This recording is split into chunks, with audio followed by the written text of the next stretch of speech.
Hello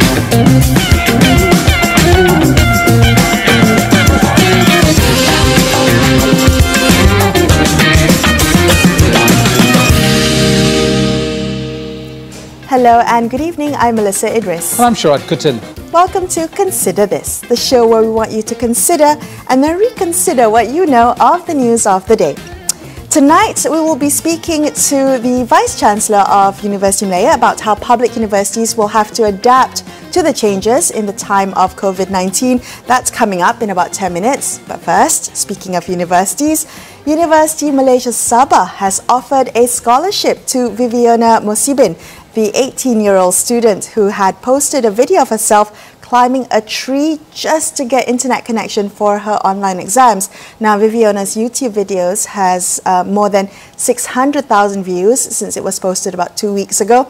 And I think it's wonderful news that Viviana's getting this scholarship, Sharaad. But it's really made me consider if the university was being responsive or whether they were being opportunistic in, jumping on the bandwagon of her popularity and the fact that the video has gone viral. Yeah, I think the sequence of events surrounding Viviana's, story is interesting because it does beg the question of how institutions respond to things. I mean, and what are the trigger points for them? But it also, I think, raises the other serious questions. What do you have to do to get a response? Right. I mean, do you have to have a viral video before your village internet needs are addressed? And so on and so forth. And of course, many people try different things, but I don't know if this is a great lesson for the younger generation who now will have to think about, doing something viral in order to get heard. That shouldn't be the case, right? Going viral or having something be viral should not be the way to get institutions to act. But unfortunately, it seems to be the case because while it's wonderful news that Viviana has gotten the scholarship, we don't begrudge her any of the help that she's gotten. It's just made us consider how institutions respond to these things, whether it's responsive, whether it's ad hoc, whether, for instance, the MCMC had been looking to improve internet connection in her kampung. I think that's also good news, but the question, we have to ask the question, was this always part of the National Fiberization and Connectivity Plan? Was a cost-benefit analysis done before they decided to build another telco tower there? Or was this because of all the viral attention? Yeah, I mean, one suspects, of course, it's because of the attention resulting from that video going viral. But I think there are issues around the rhythm of, institutions that they declare, who get scholarships, or when they reassess perhaps where they put a telco tower and whether and whether reception is good enough and so on and so forth. Right. And so the question of whether the institutions operating, because many of the reports, Melissa, I don't think help us understand what's actually going on. Right. We're getting a real surface view of the story in many ways. Yeah, and I think it's being framed as, all this attention, all this action is being framed as being responsive. But I think we also need to look at, whether there are stakeholder consultations, whether they had been monitoring the situation before. Was this a situation that caught them blindsided? And I think those are the questions we need to be asking about news stories like this. I mean, a stakeholder consultation, something, Melissa, that's a long-standing problem, not just with the current administration, it was also with the Pakatan Harapan, because even its predecessor, Barisan Nasional, had these issues. Right. Most recently, the question of, shortening the year-end holidays and, concerns that the NUTP has as a teaching profession, a body, about this decision to shorten the year-end holidays to just 2 weeks. And the question was, that was raised by the former Minister of Education, Mazli Malik, saying, well, were stakeholder consultations held for that decision? Well, let's move on to other news. Perak Menteri Besar Datuk Seri Ahmad Faizal Azumu has apparently changed his official car for the second time in 2 years. Now, if you recall, in March of last year, the Perak State Government bought 16 Toyota Camrys for excos and state officials. But today, the Menteri Besar was spotted with a new Lexus ES sedan. And when he was asked about it, he said that the state government had bought him a new car because one of the cars in the fleet was apparently sold to a retired state official recently. So he also qualified that the new car was purchased at a significant discount. Yeah, Melissa, does this really matter? I mean, the media's desire to paint this in glowing terms, like if there was a discount. Yes, if the market price was 300,000 now, so at 200,000, it's still 200,000 spent out of the public kitty. They could have gone to other things. In fact, there is no reason why a new slate of excos should get new cars. I mean, in many countries, politicians go out of their way not to burden the public purse. Well, I think, why should it not be different here in Malaysia? For me, I'm not sure what the circumstances are, and you're absolutely right in the way that it's been framed, the discount and the choices that were made. But it feels a little tone deaf to me when it comes to this, especially as, it's coming at a time when many are struggling financially with the impact of the pandemic. I'm just wondering whether voters will care, will notice and care. Yeah, so the mind of the politician, perhaps a great mystery to many of us. The mind of the voter, you and me, Melissa, do we care that politicians seem very eager to reward themselves, even at the start of the administration, with many perks and privileges, trappings of power. They like, it seems, the Malaysian politician does. But the question is, does the Malaysian voter hold these politicians to account? Right. Do they say to them, actually, we would actually like you to make some sacrifices, considering you're actually very well paid, and perhaps dial down on those perks and privileges during this time?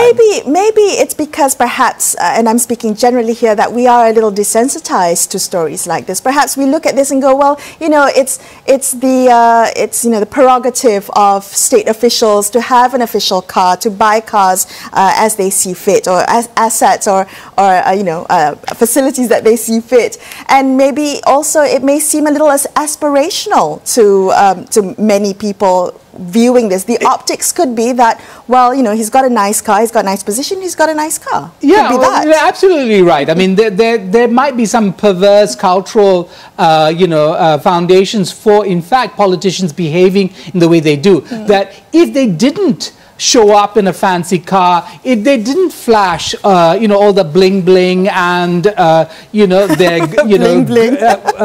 branded goods, that people might think that they're not actually doing their job, that somehow they are deficient because they do not have luxury tagged to them. So it could be, and I think this is a subject of some investigation, Melissa, about what people actually see in their politicians, what they want their politicians to project. Right. Okay, we're going to take a quick break, but in just a few minutes we'll come back and speak to the Vice Chancellor of Universiti Malaya about higher education in a time of COVID. Stay tuned to consider this.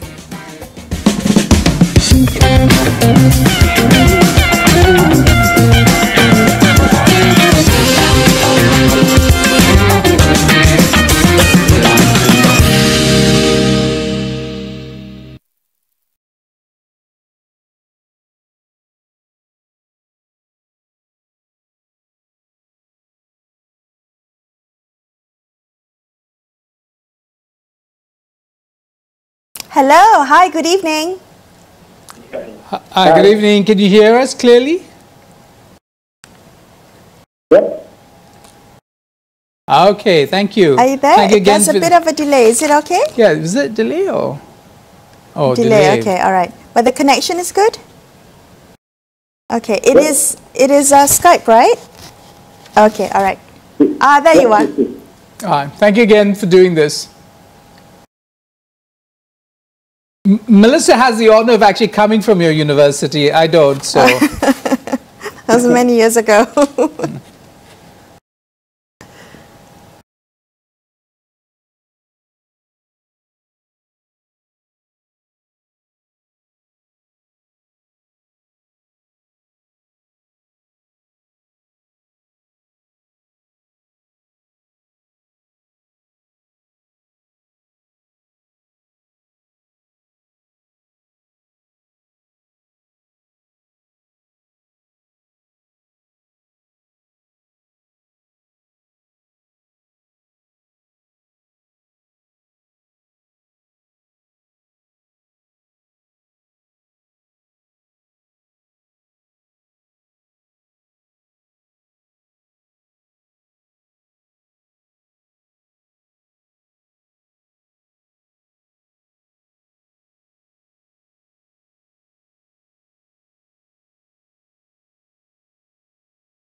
Hi,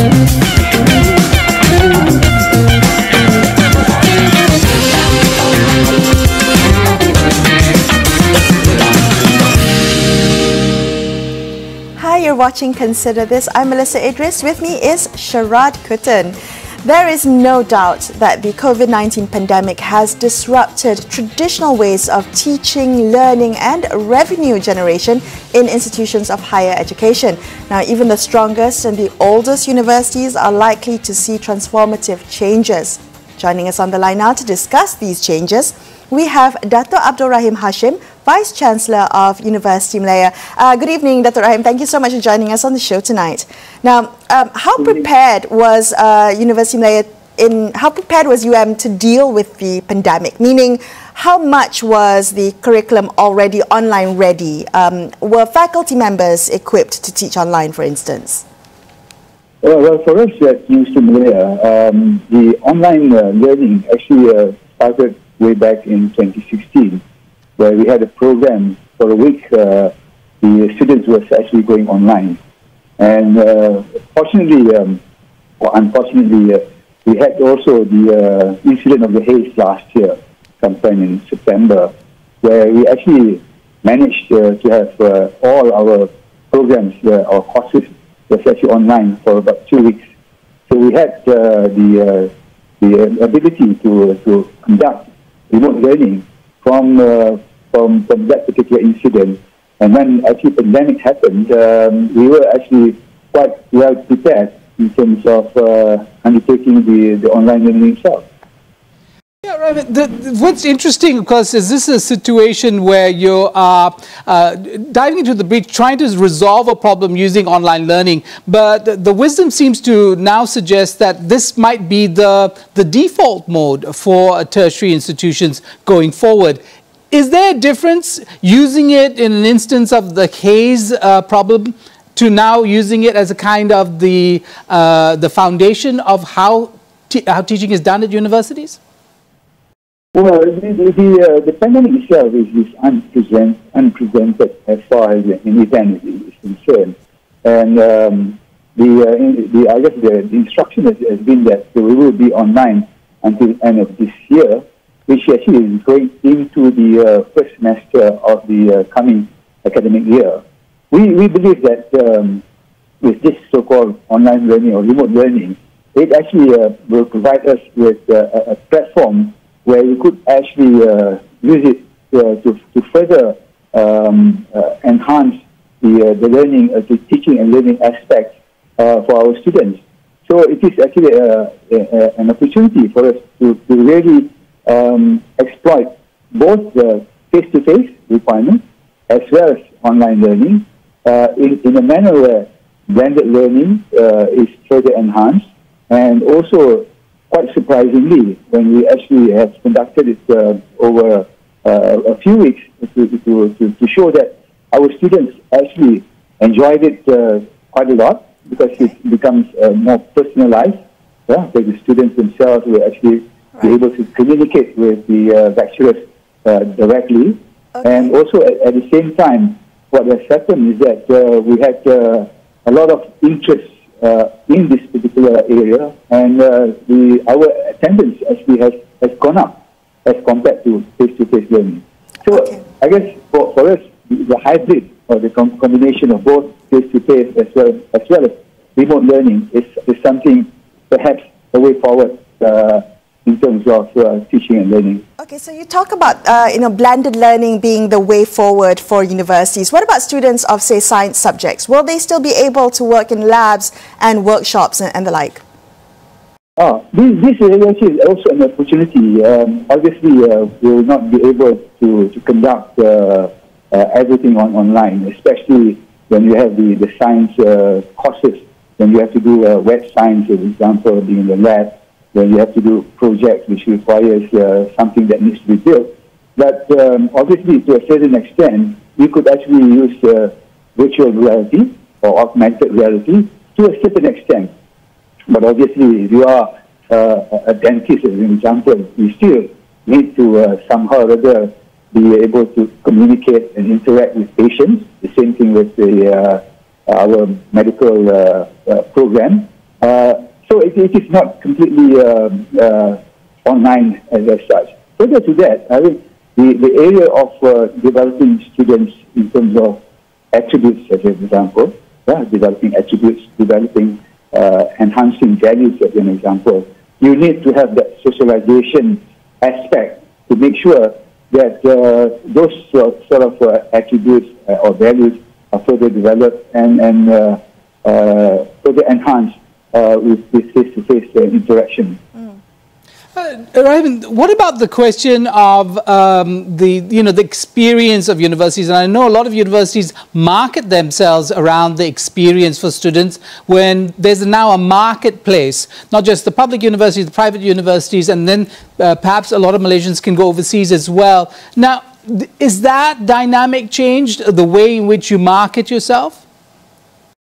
In fact, it actually provides us with an opportunity. Because we have a lot of collaborators, partners with other universities around the world. And one of the opportunities that this so-called remote learning provides us with is that we'll be able to offer programs or courses which we were not able to do it online. If, for example, in terms of mobility, if you do a student exchange program, you actually have to go and enroll yourself in those foreign universities. But in this case, if we can actually do an exchange with certain university courses, which perhaps we do not have the expertise, actually can be offered on campus itself. Okay. And this can actually be then, enroll, students can enroll from anywhere in the world. So is this, Dr. Rahim, is this how UM... Is this how UM is addressing international student recruitment now, that you're going to be marketing yourself as an online university offering these subjects online remotely? We are actually participating in virtual student fairs, as an example. We are still focusing in terms of how do we get students to enroll. But now with remote learning, I think the opportunity is much greater than it was before.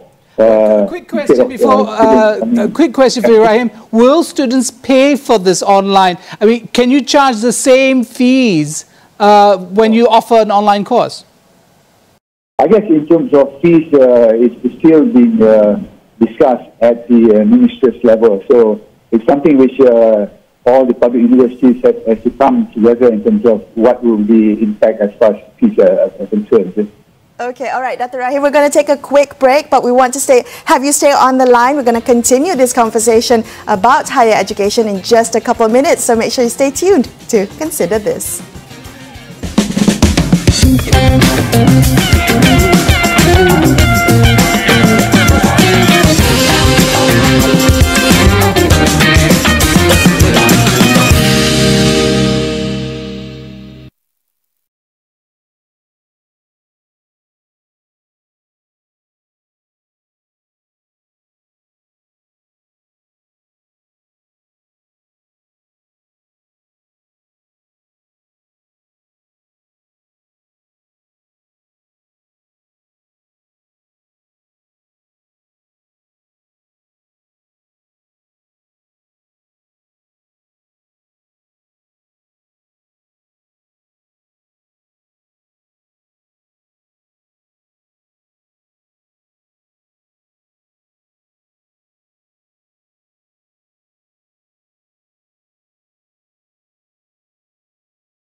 Thank you for staying with Sharaad and I on Consider This. Let's continue our conversation about higher education. We're speaking with the Vice Chancellor of Universiti Malaya, Dr. Abdul Rahim Hashim.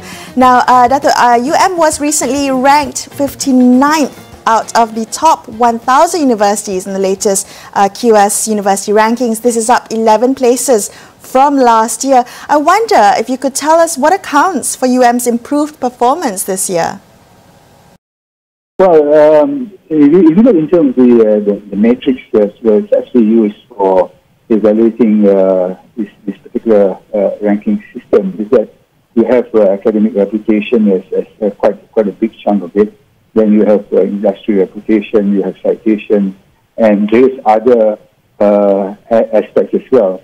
I think the area that we actually have gone up quite well is in terms of academic reputation, where our peers have ranked us better, and also in terms of citations, which means that whatever that we have produced, papers that we produced, has been cited much more than it was before. So based on that, they actually have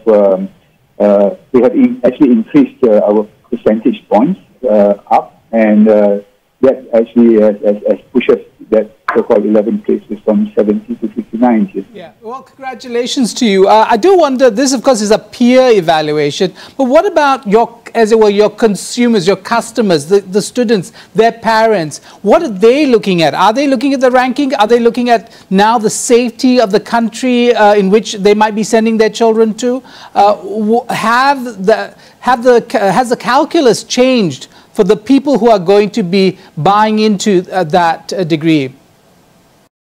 Of course, one area that has been assessed is in terms of industry reputation, where they have sent out questionnaires to industry and say how are our graduates doing, or how are they being accommodated in the workplace itself.